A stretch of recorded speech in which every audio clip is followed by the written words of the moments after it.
Hello, and thank you for joining us. This is No Soundbites Allowed, and I am your host, Michael Voss, the political dragon here in our offices in the Bronx, New York. It is December 9th, the middle of the day, and we wish to talk to you about something that happened last night. As Bronx residents woke up in the middle of the night and had to flee their homes in fear, the news media failed. But social media, the potential of social media and independent news media shone brightly. We're going to explain exactly what happened, who is accountable, and what is happening as a result in just 1 second. But first, we do want to mention that if this is the first time that you are seeing our channel, we want to welcome you and we thank you for being part of our audience.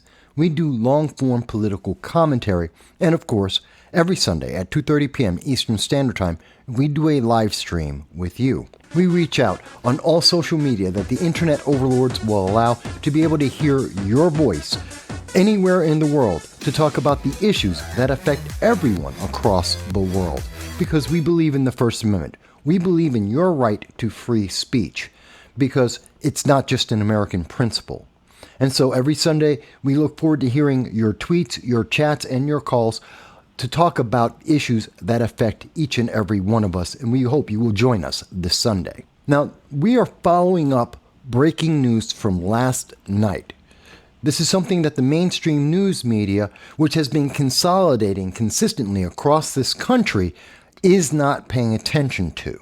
As the major news media outlets buy smaller and smaller outlets, cutting off local news, many people are not aware of what is happening in their communities. And that's where channels like this one, independent news media, are able to reach out and to inform the public of things of public safety and health issues that they may not otherwise know, as well as political commentary and other news of importance. Last night, we covered breaking news.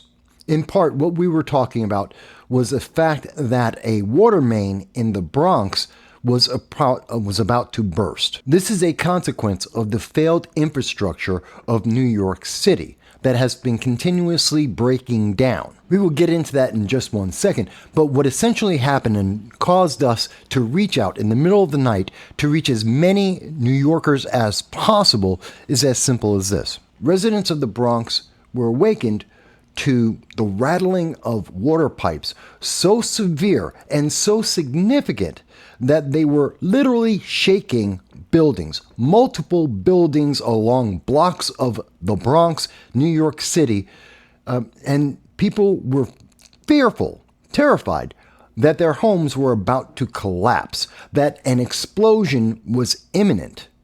This is a terrifying fact. Now, people in California and other areas where earthquakes are somewhat common, they may be somewhat more used to that, but this is New York City, the East Coast.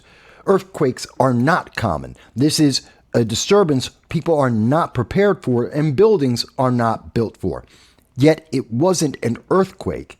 It was New York City's infrastructure, a crumbling infrastructure that is breaking apart. For some reason that is yet to be explained and is not clear, the water main pressure built up to such a degree in a virtually immediate time frame that it was literally looking to explode, looking to tear down multiple residential homes as well as businesses, churches, and potentially even some schools nearby. Within just 3 blocks of what we believe is the epicenter of the event, there are thousands, potentially 10,000 individuals that may have been affected by this event directly and indirectly. So this is big news. And of course, the mainstream news media of New York City and around the country let you sleep. They did not cover this. They did not discuss this. As far as we know, they're not even aware of this. New York City is a very large city. Millions of individuals live here, even millions more visit every day. So there's a lot of news to cover, and this is smaller news considering the mainstream news media focus. There were no bodies, there was no blood, there was no police action. So they ignored this. It's not big enough news. Yet again, we're talking about potentially 10,000 people were affected. We're talking about children that were affected. Churches were affected by this. It's still significant news anywhere else outside of New York City. Residents left their homes in the middle of the night, standing outside as 3 fire trucks came to the region and opened up a fire hydrant, releasing the pressure that was on the water main. This seemed to answer the problem. As water jetted out, the pressure dropped, the buildings stopped shaking, the pipes did not burst, as far as we know, and people were able to eventually go back to their homes. The fire department left, and no communication was made between the fire department, New York City's government, and the residents in the community. We did cover this. We did make an announcement, a public service announcement, to tell people that they should boil their water for at least 24 hours, that they should let their water run so that it would be clear of any contamination that could be possible. We were saying this over the middle of the night, hoping that we would reach as many people as possible before the morning or during the morning rush to get children to school and to get themselves to work. Mind you, within 3 blocks of what we believe were the epicenter are 2 elementary schools with water also fed by the same water main that was potentially polluted and contaminated.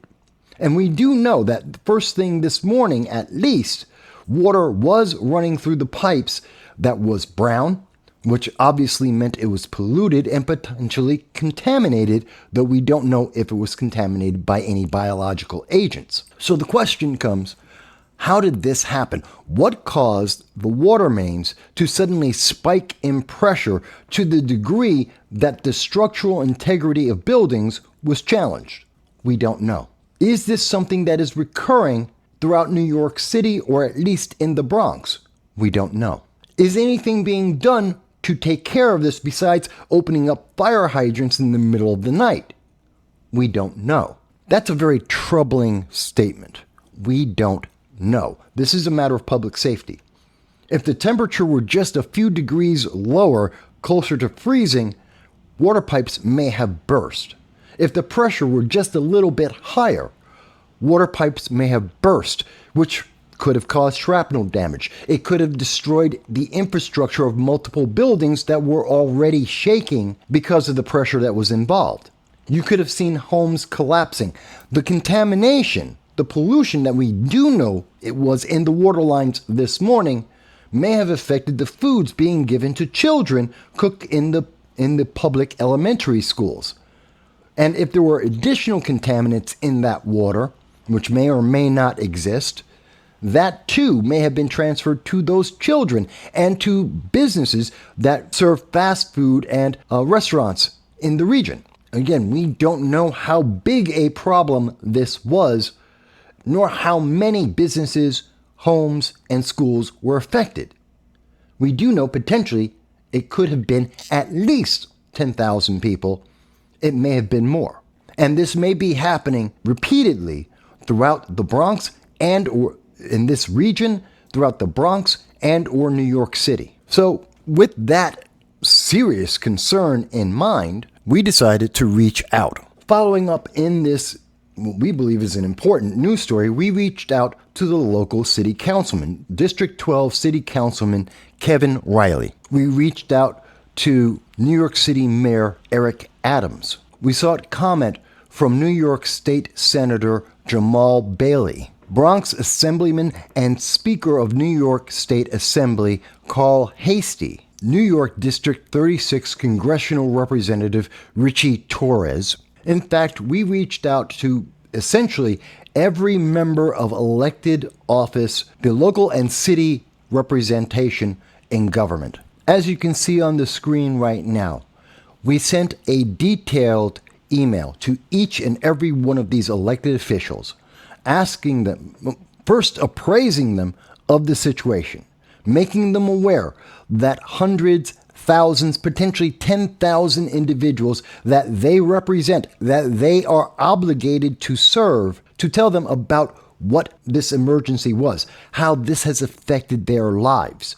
And we have asked several pertinent questions of each and every one of these individuals, the same question to each and every one of these elected officials to get answers. In essence, the things we were asking are very simple. How did this happen? How did the infrastructure fail, and what caused the water pressure to rise such that it endangered the public safety? Is there contamination in the water lines as a result of this or as a cause of this? Should the public be boiling water? Should there have been a boiled water public service announcement made and distributed by the mainstream news media to the public, and especially in this region, so that they would be able to alleviate any health concerns they may have, especially for children in the elementary schools. So parents would be aware and able to better protect their children, as well as the administrators of those schools to be able to better protect those children of a threat they may not have known about if they were living in Queens, a different region in the Bronx, in Manhattan, wherever they may be coming to that school to teach those children. We also asked the question, how did this happen? How did the infrastructure fail to this degree? Is there anything that is being done to check the water quality, to check the security, the safety of the water mains, and any other pipes and electronics that may be in the area? We asked them specifically what they are doing to ensure the public safety, to assure the public that this is not something that is going to happen again and again and again, either at the same level or even more severely, endangering lives of God knows how many individuals. So these are the questions we had to ask, and we are very happy to let you know that we were able to reach hundreds, perhaps even thousands of individuals overnight, and they were able to protect their families and themselves and be aware of something that the mainstream news media declined to cover and declined to promote. It wasn't big enough news. There weren't enough bodies. We didn't want to wait until there are bodies. And that's the same reason why we've reached out to all these elected officials.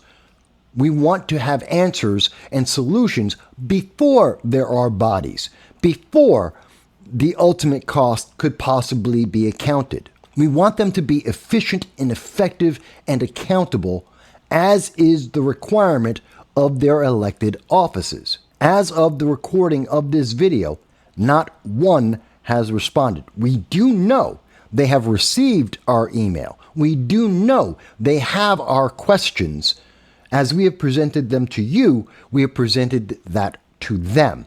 And we have assured them that, as has been our policy for 18 years in speaking with elected officials of every single party, of every single elected office, from the local to the state to the federal, any response will be provided to the public verbatim, in context, so that you will be able to ascertain whether or not your elected officials are doing their job, that they are protecting your safety, they are keeping you informed, and they are being accountable for their job, their responsibilities to you, to serve you. With that said, we have to ask additional questions, more political questions. Is the deteriorating infrastructure of New York a result of the open border policies, the sanctuary city and sanctuary state status that exists at this time? We do know, as reported and widely covered, Mayor Eric Adams of New York City has stated that while he has open borders, New York City cannot afford the inflow of illegal aliens. Well over 120,000 illegal aliens have entered the United States, have entered New York City alone. Yes, about 10,000 of them have come from the southern border, from Texas or Florida, but we're talking about over 100,000 illegal aliens entered New York alone. That's besides the number of known and suspected terrorists that have tried to enter New York State from the north from Canada. And the pressure of these illegal aliens is so severe because they are being put up in 3- and 4-star hotels, even as mothers and families are being thrown out onto the city streets. In the middle of winter, these illegal aliens are being put up in shelters and 3- and 4-star hotels paid for by taxpayers to the amount of $60,000 per illegal alien, not per family, per illegal alien, spending billions of dollars on these individuals, so much so that the budget for the city had to be cut by 5% across the board. It was confirmed again in December of 2023 that this was going to affect every single individual in New York City. That the budget cut, the budget shortfall of some $5.5 billion was going to affect law enforcement services, which means that crime will increase. It means that the public will not be served as they have been, and it's not limited just to law enforcement. It is also a reduction in education. It is also a reduction in healthcare services. And again, it is across the board. Every service and obligation of New York City has been reduced to enable illegal aliens to live comfortably in New York City, to live better than many residents of New York City. How much of those billions of dollars being directed towards illegal aliens could have been directed towards the infrastructure in the Bronx, that could have been directed towards protecting the water mains and ensuring that no pollutants, no contaminants would ever reach the lips of children at public elementary schools? This is a question that needs to be answered. Is this the reason why the public safety was endangered December 8th at 11:30 in the evening? We asked this question of every single elected official, regardless of their political affiliation, regardless of their level of elected office. We reached out to the local, the state, and federal elected officials. And we deserve, you deserve, they are obligated to provide you with an answer to these questions. Even if the mainstream news media will not ask these questions, they are questions that the public deserve to have answers for. And if the mainstream news media, with their tens of thousands of employees, their tens of millions of dollars in revenue, if they will not ask the question, we have no problem standing up and asking the question for them. And we expect to have a response. I can't guarantee that the response will be something that you will enjoy. I cannot say that the response you will get will be adequate or will assure you of your safety and that of your children. I can't guarantee that. But we will provide whatever answer we receive from each and every one of the elected officials we have just mentioned. And any department, any office or department that they redirect us to provide the answers, we will provide that to you verbatim. That is what we have done for 18 years. That is what we will continue to do going forward. We look forward to hearing an answer from each and every one of the elected officials, both on the immediate public safety questions as well as the extended political questions that are affecting public safety. We hope that if you are hearing this and you are in the Bronx, especially around the 3400 block of Boston Post Road, that you will boil your water for at least the next 24 hours before consuming it. That you take precautions to allow the water to run and check it for any pollutants and contaminants that are visible to the eye.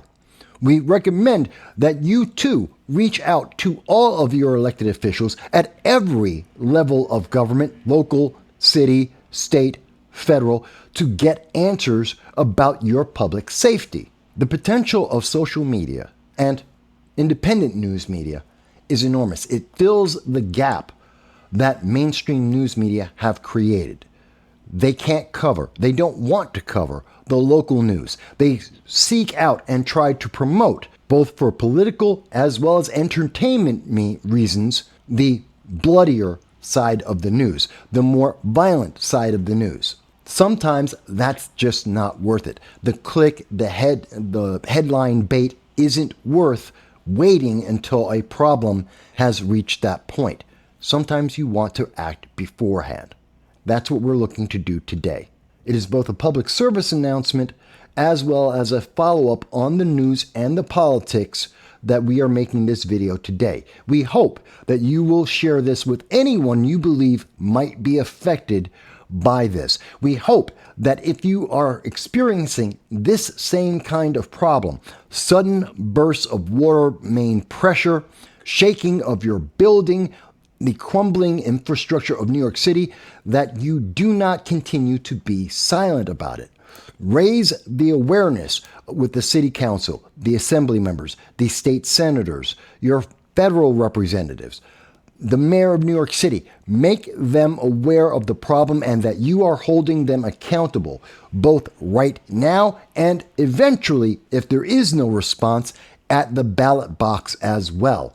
I am sure that if 1,000, 5,000, the 10,000 people that are potentially being affected and their children, if they all speak up and say, I won't vote for you, I won't donate to your campaign, we will see an immediate response to notify you about the public safety and health concerns that exist. Let's make it happen. I thank you for taking your time to be with us here today. I hope you will be safe and healthy.